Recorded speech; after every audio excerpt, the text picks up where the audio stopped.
Shalom, je suis le pasteur Georges et j'ai à cœur de partager quelque chose de très importante avec toi. C'est avec toi. Comment faire face aux difficultés de la vie. Comment faire face aux difficultés de la vie. Nous sommes en janvier 2025 et nous avons de grandes ambitions, de grands rêves, de grandes visions et j'en passe. Mais tu es d'accord avec moi que tu n'es pas le maître du temps et des circonstances. Il y a des choses qui arrivent qui ne dépendent pas de nous. Il y a des forces majeures qui arrivent. Et comment faire face aux difficultés de la vie? Comment faire face? Tu as perdu quelqu'un, tu as perdu le travail, on t'a donné une lettre de recensement, tu es malade, c'est incurable et tu ne sais pas quoi faire. Comment faire face? En ce moment comme ça, ce qui est très facile, c'est d'être triste, être abattu, être amer, avoir des questions et des questionnements sans réponse. Et parfois même, tu ne veux pas parler. Tu veux parler avec personne. Et il y a certains même, ils crient sur les gens. Et sur les gens. Mais j'ai une solution pour toi. Et ça se trouve dans la parole de Dieu, dans la Bible. Habakkuk chapitre 3, le verset 17 au verset 19.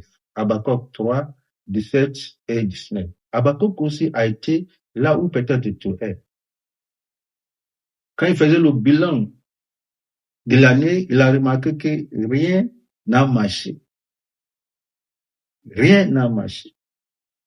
Ses champs, ça n'a pas marché. Son travail,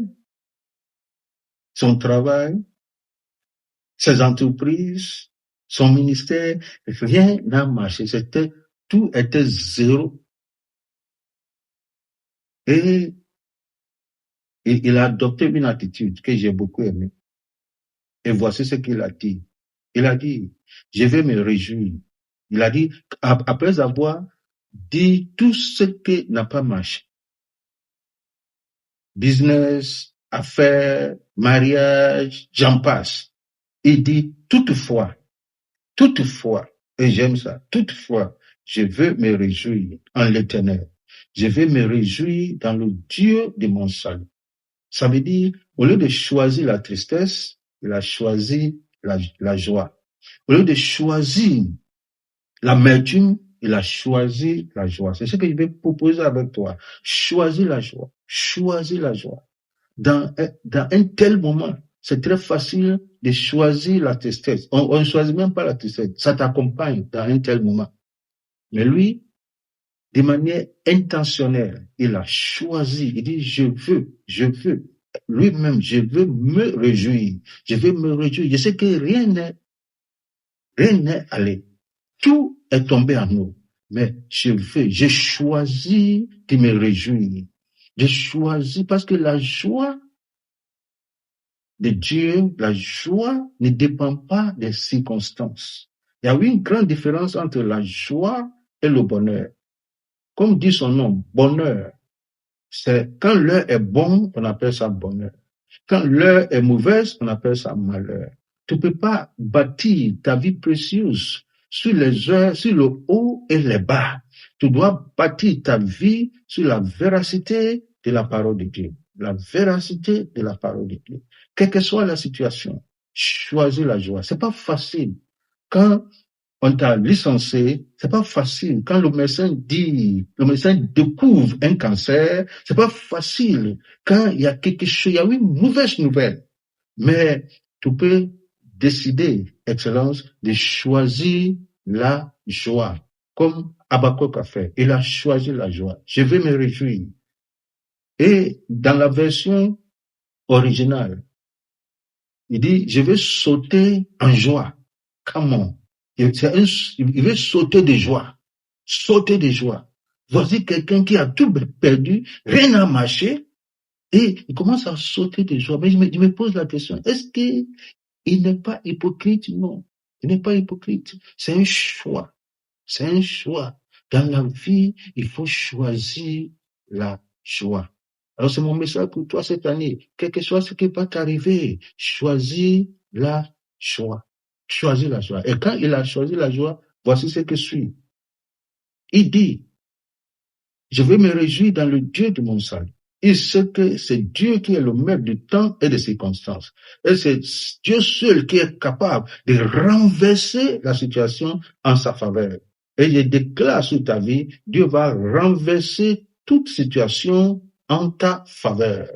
Mais n'oublie pas, choisir la joie. Choisir la joie.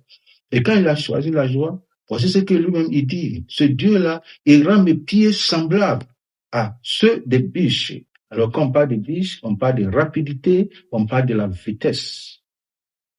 Qu'est-ce qu'il entend? Il dit, Dieu va lui donner une vitesse inhabituelle, une vitesse supérieure. Et c'est ma prière pour toi. Tu peux te sentir en retard. Mais en cette année 2025, Dieu te donne cette vitesse inhabituelle, cette vitesse supérieure pour sous-classer, pour dépasser et pour sous-passer. Reçois cette vitesse divine. Alors, c'est ça que j'appelle la vitesse de la foi. J'ai parlé de la véracité de la foi. Maintenant, je parle de la vitesse, n'est-ce pas, de la foi. Ce dont tu as besoin, c'est la vitesse de la foi. Mais cette vitesse de la foi vient quand le cœur est propre, quand tu choisis, n'est-ce pas, la joie. Et la troisième chose que le prophète a dit, il a dit, Dieu rend ses pieds semblables à ceux des biches. Et il dit, il me fait marcher dans mes lieux élevés. Dans mes lieux élevés. Il y a un lieu élevé, divinement prévu pour toi. Il y a une promotion, une élévation divinement prévue pour toi. Mais alors qu'il était dans les cendres, alors que rien ne va, lui, il regardait, il n'était pas submergé par les circonstances. Il regardait ce que Dieu a réservé pour lui. Et c'est ce que Dieu va faire. C'est ce que j'appelle la victoire de la foi. C'est le triomphe de la foi. La foi ne faillit jamais. La foi en Dieu. La foi en Dieu n'est pas soumise à aucune situation.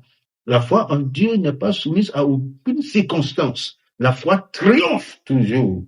Alors si tu crois en ce Dieu-là, il te donnera la vitesse et te donnera aussi la victoire.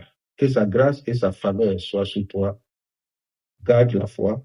Choisis la joie, quelle que soit la situation. C'est pas facile, c'est pas facile. C'est pas du tout facile, mais c'est possible. La foi ne rend pas les choses faciles, mais la foi rend les choses possibles. Choisis la joie. Moi, j'ai choisi la joie. Toi aussi, choisis la joie. Shalom.